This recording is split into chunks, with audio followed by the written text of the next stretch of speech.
What do we have? Hi. Can we all hear me? Yes, good.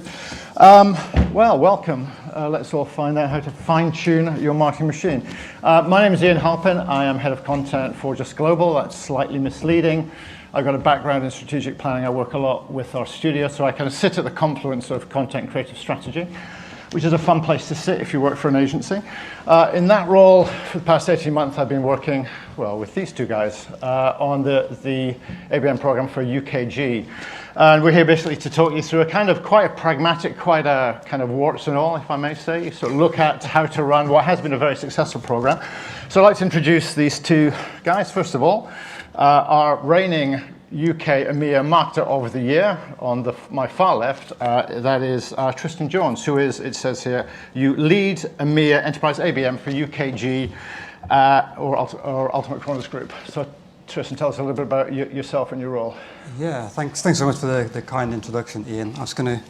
We are afternoon now, so good afternoon, everyone. Real pleasure to be here in person, wearing a suit. It really is very special, quite exciting.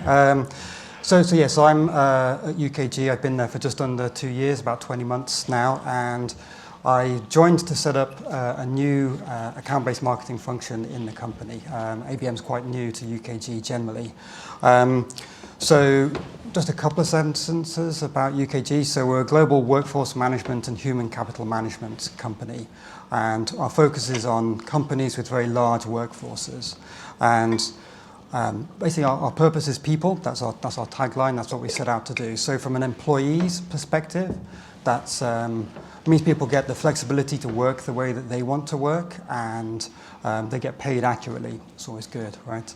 And then from an employer's perspective, it's always about getting the right person in the right place at the right time, and then giving them much more visibility into how their workforce is working in the organization.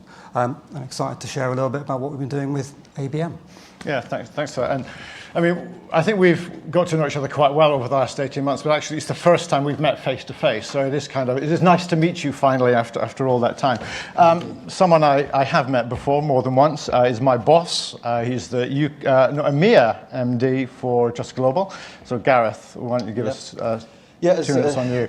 As Ian said, so I run the EMEA division of Just Global. So I'm going to probably put an agency perspective on this today. You've heard from a lot of client-side marketeers, and we've been working very closely with Kronos as it was, but now UKG for the last 18 months.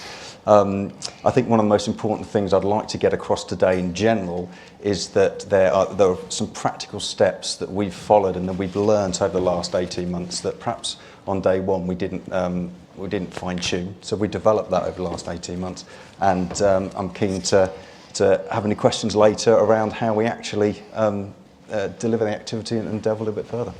Okay, so did that work? No, it didn't. Let's see. Yes, that worked. Excellent. So yes, the story of success. So yes, there is a reason why, I mean, we've worked on a number of ABM programs. There's a reason why we picked this one, and that's because it has been very successful. So Tristan, when we claim that it's been a success, what do we actually mean? So jump to the punchline, of course. So I learned pretty early on at UKG that the deal cycle for workforce management applications, especially in the enterprise space, I should qualify it with that as well, can be very long. For a net new or prospect account, 12 to 24 months isn't uncommon, and actually for customer migrations it can be significantly longer into the years. So these deals are really long running. So we're now 18 months into the program, thereabouts, and in the last financial year, which wrapped up just recently, we had about 20 opportunities in the program that we were working on, and exciting to share that like 70% of those either advanced deal stage and some of them closed one as well. So really positive sort of progress that we've seen in such a quite short space of time. Yeah, I know we've rehearsed this, but it never fails to make me happy to hear the word 70% progress. You must be delighted. Not just me as well, right? Obviously, sales have had some good wins off the back of this too, so they're very pleased too. Great. So 70% feels like a high bar. So in terms of, if people are starting out on their ABM journey, so what kind of benchmarks should they be looking at? What do you think success should look like for them? I think I mean, if you Google success in ABM, 101 different answers come up, so it's very difficult to give a figure. But if you can demonstrate that you're engaging a market and you're getting response and positive movement in that market to 25, 50 or 75%, I think you're going to be quite happy. Yeah.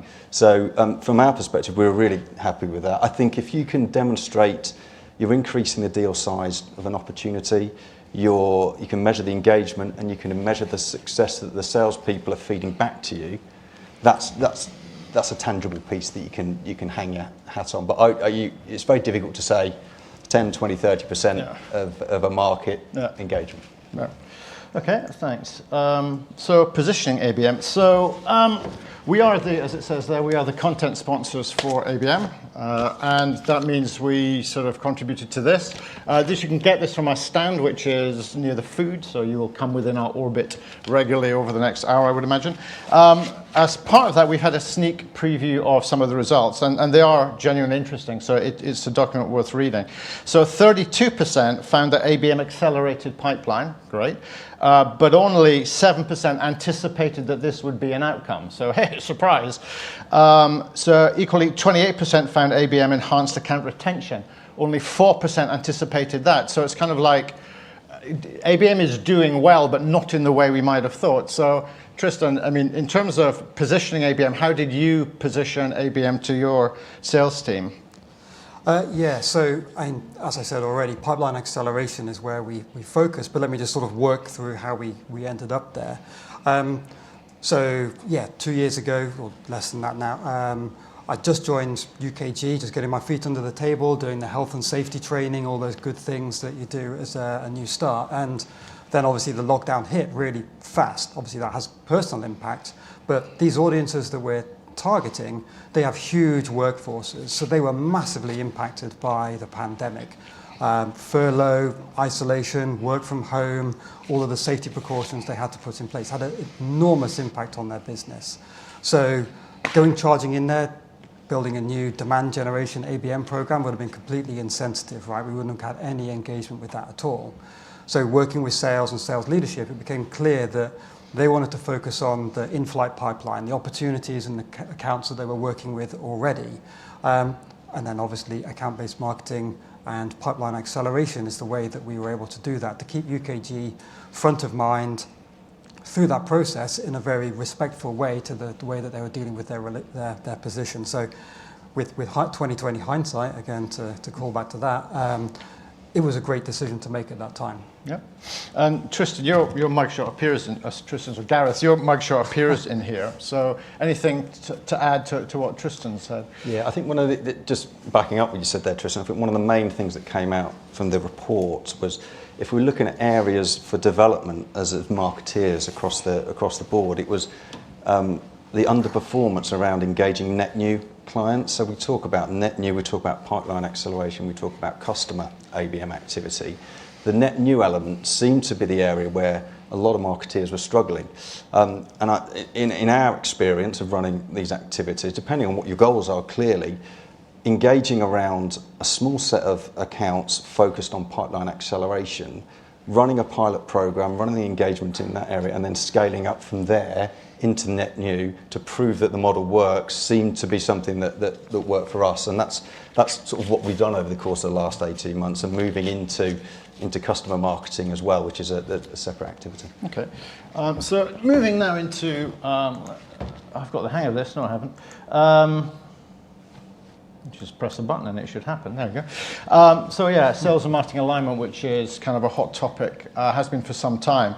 Again, the report has some interesting stats on that. So a third, 33% of marketers struggle to create good sales marketing alignment, which is not great news if you're doing ABM. 46%, that's almost half, struggle to get the necessary account insight. And our experience certainly is the account reps have been absolutely instrumental in terms of giving us the insight we need to run kind of insight-driven programs. And almost a third, 30%, struggle to get a shared strategy.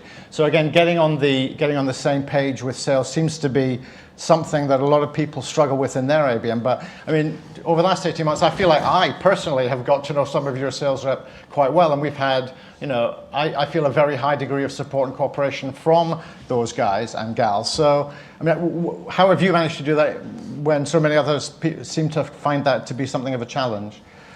Yeah, it's almost, yeah, great question. It's very difficult to answer, I think, as well. You're right, we do have great reps at UKG who are happy to engage, and we've brought them on that journey to understand what we're trying to achieve with ABM, which is fantastic, both at the rep level and then also at the sales leadership and director level as well. Obviously, when you're working with an agency, you've got to have somebody client side who's actually responsible for those sales relationships. And that's the role that I play. That's sort of one of the key responsibilities I have, is to work with sales leadership and the reps to maintain that relationship and understand how we're going to be working together. So I think without that person in that role, I think it's very difficult to do that. I've been doing ABM for about sort of 6 years, maybe 7 now, and I've done a lot of different versions of ABM, some very strategic customer ABM and things like that. So I've worked a lot on account planning, I understand the sales process, and I love to look at both sides of the coin from a sales and marketing perspective. So when we have account planning workshops, which we'll talk to in a bit, the ability to sort of probe sales and ask them questions and challenge their perspectives and ask them why, I think means that you're on the same level with them, and they really value that. So that I think helps build a little bit more credibility too. And then sharing the same metrics as them obviously is critical too, right?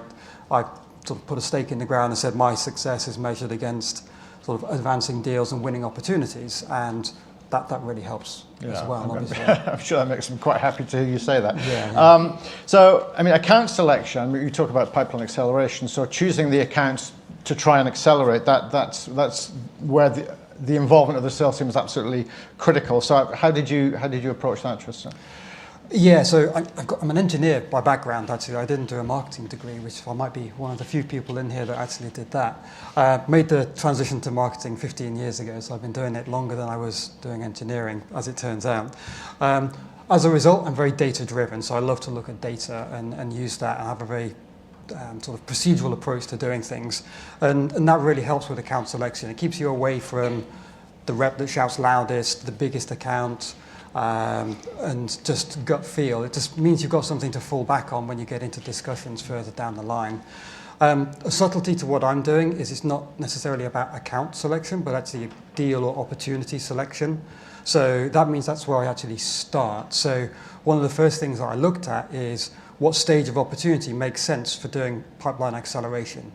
For us, that turned out to be stage 2. For you, that means absolutely nothing. And basically, it's kind of goal qualified. So a lot of those early opportunities which get closed out quickly, that's already happened. But there's still a lot of runway to go on the opportunity before it closes. There's no proposal made. We haven't discussed the product or the pricing too much, but we have got enough insight and relationships at the account to actually build a program on top of. So that's where we started. The data-driven piece is around 3 criteria. The first is the opportunity itself. So we talked about stage. Obviously, it's got to be a decent size so that you can get ROI.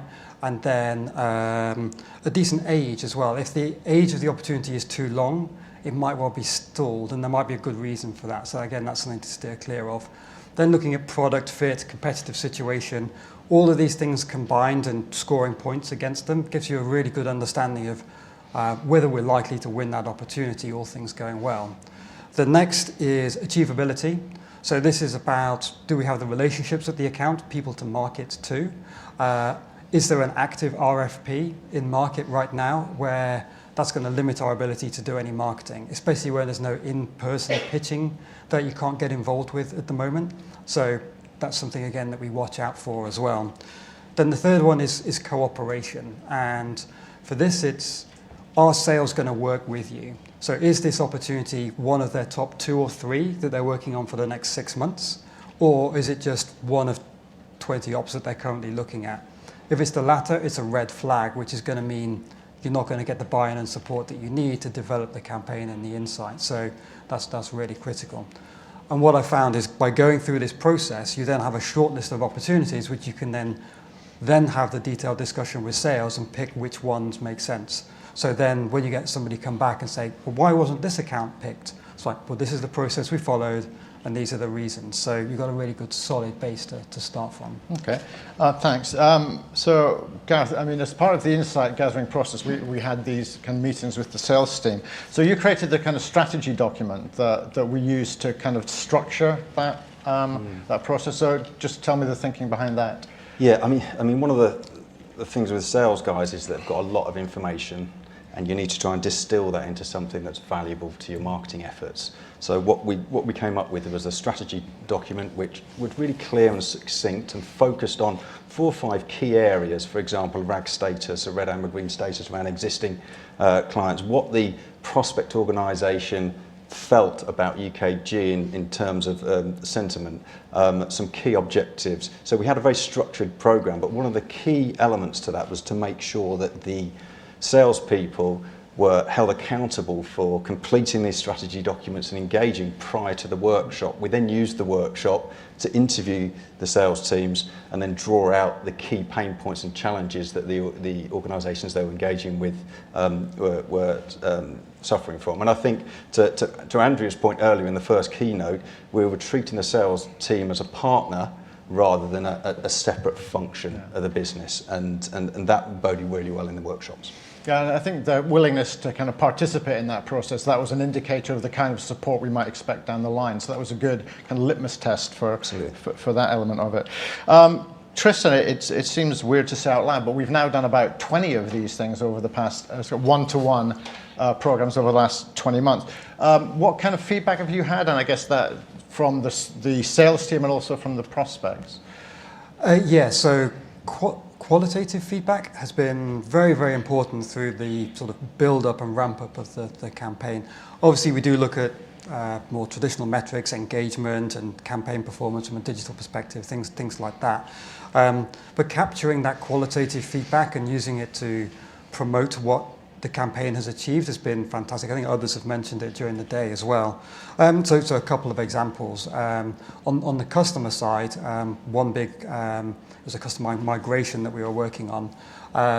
We built the campaign up for them, assets, landing page, and digital content pieces. hub. Exactly, and we activated that out to the account, and we could see that there was a lot of engagement with the material.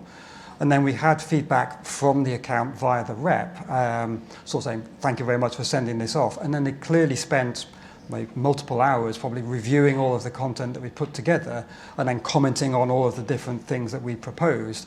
And the rep sort of indicated that this moved that stakeholder from that sort of title of stakeholder to more advocate for the opportunity, to actually take what they'd learned and then share that within the account to actually move that opportunity forwards. And I think that does so much more than like time on a page and things like that. That qualitative feedback is so important.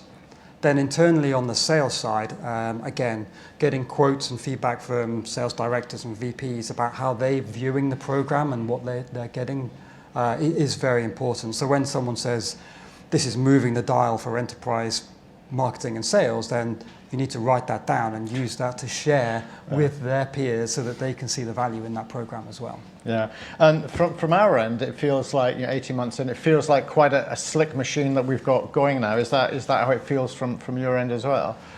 Yeah, that's right. When we began, it obviously took us quite a while to get through these things. Gareth talked about the strategy document, which added a lot of value into sort of streamlining that process. But now we're in the point where we had an account where we knew they were going to go to RFP before the end of this calendar year, but then we're able to kick off that program and get something into market in a matter of weeks rather than 3 or 4 months, so that we can get something in front of the account really quickly so that we can start to help that rep move that deal forward and establish our reputation with that account. Yeah, it wasn't like we were pulling all-nighters to make it happen. It was everyone knew what they were doing and it went very smoothly, didn't it? Yeah, absolutely. Yeah. Okay, so we're now going to talk about something we've called scale agility.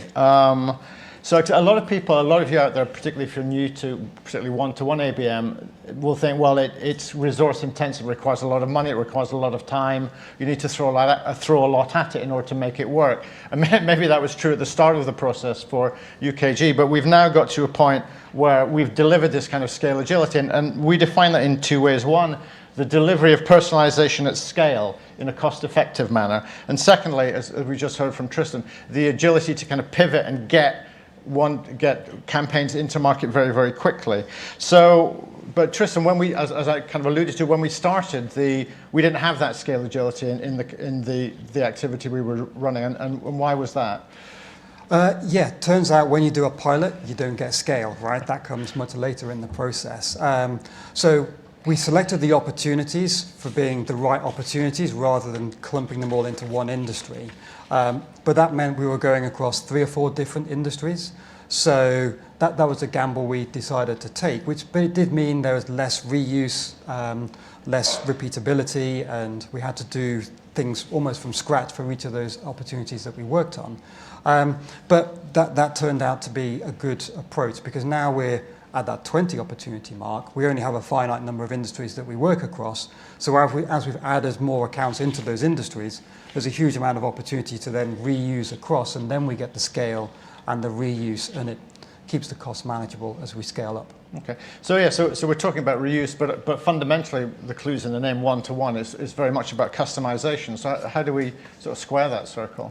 Yeah, I mean, we've got a model now that we've rolled out, which works really well, and it starts off with a messaging house on the back of those workshops. So practically, some steps that we follow every single time is develop a messaging house for individual accounts, develop that and take that down to the persona level of the individuals we're trying to engage with, and then use that to then map onto those existing content pieces that UKG have. Now, most marketeers in this room have probably got more content than they can shake a stick at. I think you gave us 150 assets at the start of the program to go through, didn't you? I might have done, yeah. Yeah, so that audit that we went through, we mapped on the results and insights that we found, and then we produced very bespoke activity and content for those individual organisations, actually branded in the prospect's brand and in the tone of voice that they write in the market, hence the reason that the foundations around insight was number one.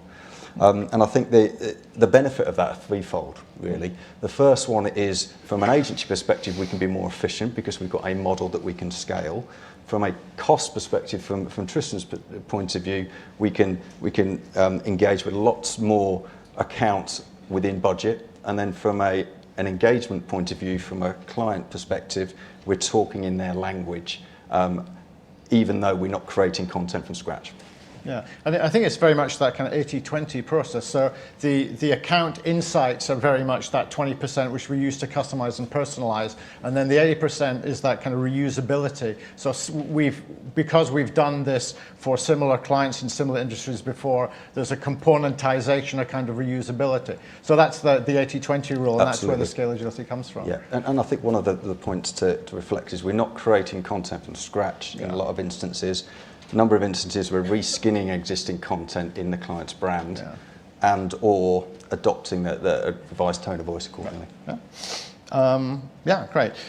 So moving swiftly, I've done it with a single click. Moving swiftly on, so kind of lessons learned and sort of next steps. So, I mean, hindsight is always 2020, although actually 2020 is probably a year most of us would like to forget. But yeah, hindsight is 2020. So Tristan, so looking back over the last 18 months, is there anything that you would have done differently? And indeed, is there anything that you're very pleased to keep doing? Yeah, I think with hindsight, as you say, we made some really good decisions around the direction that the program was going to go in. So there isn't like some real pitfalls that we fell into. I think we did get quite a lot of stuff right. But some of the learnings that I have, so one of the aspects is how should you work with sales? Like, what's the best way to work with sales? For me, there's really 3 ways you can do it. You can either work with sales or through sales or on behalf of sales. Now, with the campaigns that we've been running, we tend to use the first 2 of those a little bit more, like with sales or through sales. And fundamentally, that means you're putting more things on their to-do list. They're very busy already, and you're asking them to do more to activate your campaign. Now, we've got good alignment with sales, as we discussed, and they are able to activate the programs out for us. But going forward, I want to try and work more on behalf of sales, like increase that contact point with the account and look at doing things more in parallel with them. So that's one area that we're really trying to look at for the next financial year as we go ahead. Another one is around like the urgency or impatience to get into markets. I talked about these longer deal cycles, which means things can labor on for quite a while. But ultimately, if you never get your campaign in front of a customer, it doesn't matter how good the asset is, it's about the promotion of that asset, right? Getting people to see it. So again, trying to figure out how to motivate sales to not get caught on making it perfect, or because the account said this, we can't do that. How can we get over these things? And similarly, working on behalf of sales, take some of those bottlenecks out of the way so that we can get more content into market as well. So I think that's another key one. A third one is around stuck deals. So inevitably, as you ramp up, you're going to make some maybe non-ideal choices around opportunities. And some of the opportunities are probably more stuck than we realized. And often is outside, especially given the sort of present situation with the pandemic, that has quite an impact on our ability to move that opportunity forward no matter what we do. And actually spotting some of those a bit earlier would maybe make us have a different approach. Then finally, like to your last point about what would I sort of do the same, like obviously we've partnered, right, and we have an outsourced model working with an agency. Before we picked Just Global, I did do a very thorough sort of mini RFP process of my own, if you like, and learned a lot by talking to a lot of different vendors. So combining what you think your outcomes are going to be, like what is your ABM program, in my case, pipeline acceleration, and then talking to lots of people to figure out who's going to help me achieve that, I think has been also really valuable. So I would recommend everybody to like really, I think the previous presenter, Atos, also said the same, right? Talk to the community and learn. Right. I definitely recommend doing that, absolutely. Well, we're delighted that we won out in that process. I mean, just your earlier point about stuck deals, talking to the sales team, a lot of times they say, you know, the default in a lot of these deals is doing nothing. So a lot of what they're asking for us is to put some heat under this, get this moving, create some urgency around that. So, and that was quite common across a lot of the accounts, I think. And so that a lot of that bringing urgency to the process was a big part of the value that we added to the process. So Gareth, yeah, so lessons that you've taken away from the process. Three key lessons for me. One is engage sales early. We've all talked about it, but it's so critically important. If we hadn't engaged sales from day one, then we wouldn't have the buy-in. The second piece for us is, from an agency perspective, having almost a linchpin, someone within the client side that can own the relationship with sales. And that would be Tristan, I guess. Which would be Tristan, yeah. To give it the credibility in order to be able to push that forward. So engaging with sales directors and senior sales people is absolutely important. And the third lesson for us is around empathizing and engaging in a tone and a brand with the audience you're trying to talk to. Don't necessarily push product, push challenges, and I'm not teaching marketers to suck eggs, but that's pretty much what we do. So it would be engaging sales early, linchpin within the client, and empathizing with the audience. And I guess so fine, we've got 7 minutes left. We're doing pretty well. So, I've got one final question, I think, for Tristan. So how would you kind of sum up the campaign, the critical learnings that 18 months into this process, the critical learnings that you've taken that may be kind of a pragmatic value to some of the practitioners in the audience here? Yeah, thanks, Ian. So my four key takeaways to a successful ABM program, if you will. So the first one, which I won't dwell on because I think everyone has said it, which is align with sales, right? It's critical. Don't waste time and money. Align with sales. It's absolutely important, especially when it comes to account selection. My second one is around defining outcomes. I think others have touched on this as well. Like, what are you trying to achieve with your ABM program? In my case, it was pipeline acceleration, and that absolutely made sense to begin with. Now the pandemic has somewhat stabilized. You can imagine the conversation has changed with sales, especially with the hunter reps. They're all now saying, that's fine, but my pipeline's empty and we need to focus on demand generation. So now we're looking to move what we've learned and what we've been successful with and turn that to look at demand generation, scaling out from this one-to-one to more of a one-to-few approach, which I think is also a little bit more the easier way round, if you like, rather than the focus. Like all good ABM programs, we started small with a pilot with 5 accounts. It is the right way to go, unless you've got senior executive buy-in and you've got a lot of money to spend, you've got to start small, scale up, and that feedback piece is so important. Capture that qualitative feedback from the people that are your stakeholders and use that to build the cadence and the enthusiasm for the ABM campaign. It's really, really important. And then my fourth one is have confidence. Like, not every day is beautiful when it comes to ABM, right?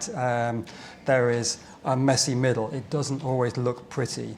And sometimes when you're in the depths of execution, it can feel very sort of overwhelming in terms of what direction you're going and whether you're going to achieve what you set out to do.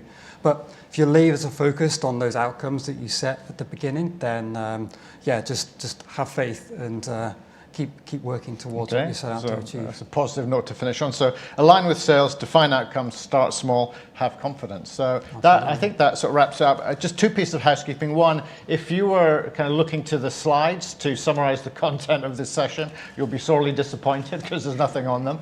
But we will be kind of issuing a follow-up summary of this to those that attended. Also, do drop by, pick this up. It is well worth the read. I think I've got 4 minutes left, so I'm donating 4 minutes to Joel. Very kind of you. I much appreciate it.